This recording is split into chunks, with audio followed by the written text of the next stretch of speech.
Welcome, everybody. We're so proud to welcome you to our Exponential Digital Ethics series. We today will focus on cyber ethics in the digital era. I will first want to introduce Dr. Jane Thomason and Mr. Matthew Rosenquist. Dr. Thomason, would you please share with our audience why you think it's imperative for our society in the digital era to focus on ethics? Ethics are the basic foundational principles upon which we run our societies. And the reason they're so important in terms of cyber is the exponential consequences of the ethical decisions that are being made.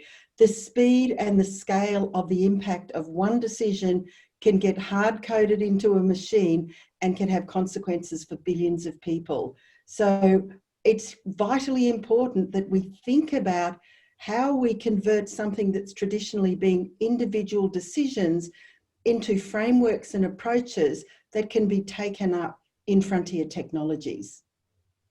Thank you so much for that wonderful introduction. And Mr. Rosenquist, would you be so kind to share a little bit about your experience and what your global insights are regarding cyber ethics and the impact that it has on organizations as well as the individuals alike? Absolutely. So I've been doing security for over 30 years and working with academia, working with governments, Fortune 100 companies and so forth. And, you know, as was previously discussed, ethics is a foundational aspect. It drives your business or how you treat your citizens. And so it has very, very important ramifications. And I think the world understands that. But what we're finding right now is the world is changing, and it's changing extraordinarily quickly. This digital transformation where we're embracing wonderful new technologies and devices and services, and we're weaving that into our lives every day, that then changes the dynamics and the old viewpoints, structures of ethics have difficulty moving into this much faster, much more connected, much more data-driven, individualized world. And so, yes, ethics has always been important, but as we're moving forward now with digital technology touching everybody, enriching everybody's life around the world, it also represents a new risk if we don't look at ethics in a new way that addresses this new paradigm, this digital ecosystem that we are all trying to thrive in.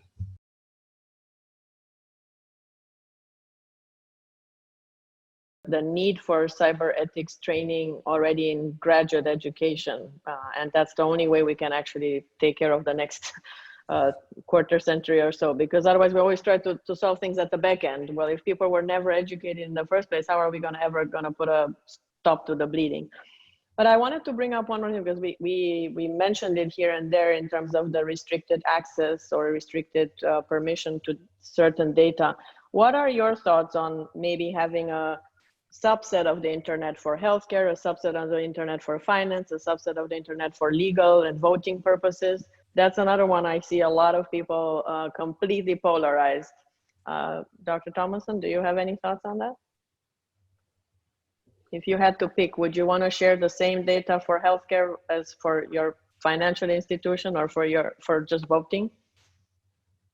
Well, absolutely not. But I think this is where it becomes incredibly complex, because one of the issues for me, if we just talk about health data, is if you think about the welfare of the patient, then it's in everyone's interest that every piece of health data from sort of their entire medical history is available in one place. Because if you think about how we seek healthcare now, we might move to different countries, different states, go to different doctors, go to different hospitals.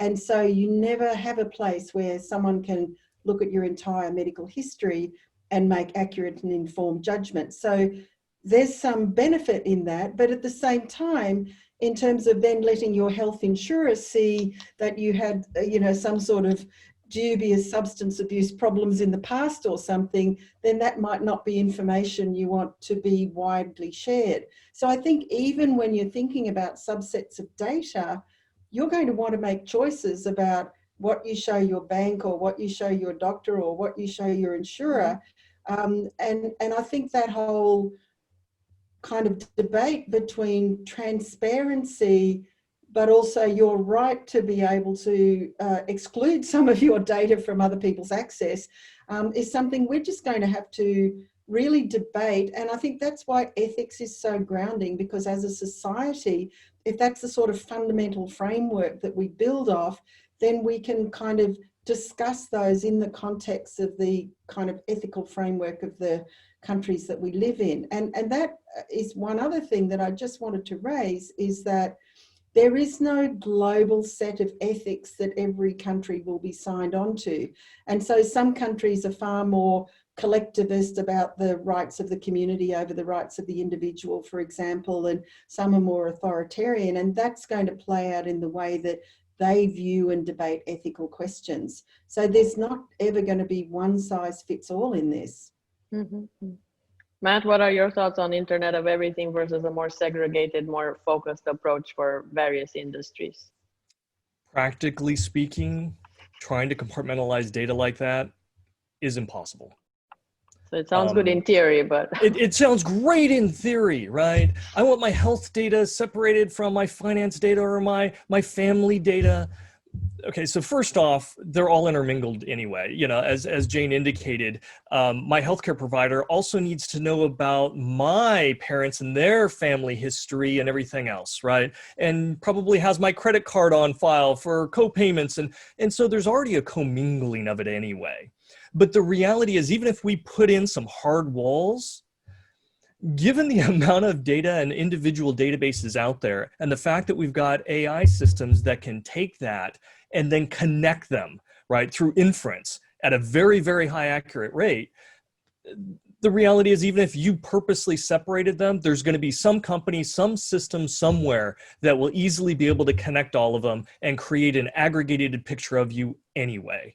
So you could spend hours a week trying to keep your data separate, and in a microsecond, some database out there connects them all forever. And you can't put the genie back in the bottle. You really can't. Practically speaking, it just doesn't work, right? So if we get past that and go, okay, well, what can work? What limits can we put in place? And what's really the most important goal here? And I think we've been talking about it. It's about choice. And it's choice of the individual, it's choice of that nation or society to align with their cultural goals and governmental requirements.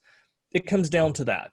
And once you then have that for a nation, the next big challenge is, how do you get more than one nation with those different standards and structures to collaborate and work together? Because which one do you respect, and what limits get put in place, and there's just a lot of complexity there. And everything's going to change every single day with new technology, new types of data that come out. It's a moving target. It's really exciting and really frustrating at the same exact time. Absolutely. I think there's a question that I'd like to again ask, because if you frame it as, and I'm an individual sitting here and Matthew listening to you, how can I find out who's connected all that data and got the AI and sort of aggregated everything about me so that I can know what's out there on the internet? Right now, there's absolutely no way, and there's no regulations that require it. One of the things that I've advocated for many years, at least here in the US, I'd love to see globally, is for companies to give you a report, right? If a company has your personal data, they should be sending you a report, find an email, whatever, once a year, and saying, hey, this is the data that we have, and this is who we've shared it with. And that way you can create a chain of custody on who has it and who doesn't, and be able to then apply opt-in and opt-out models to say, no, I don't want this. Yes, that's okay. And again, it gives you the visibility, because if you don't have visibility, you can't control it. And then you can overlay the control structures and the policies and the governmental regulations to empower people to decide where their data goes, who has it, and for how long, what they're going to use it for. But right now, you have no idea. I have no idea. There are dedicated companies out there. In fact, one just did an IPO that gather this data, collect it, and aggregate it from multiple databases all over the globe for all different services, build an individual profile on you. And they can determine, well, they can determine what you like, what you don't, how you'll vote, what your viewpoints are, what kind of news stories will impact you, what clicks you will link. or what links you will click on, what videos you will watch. They are building over time incredibly accurate profiles. And it can be used to entice somebody to purchase an item. It can also be used to manipulate somebody's viewpoint. But we have no idea who those companies are for the most part, or governments in many places that are doing that. It's a challenge. We're blind.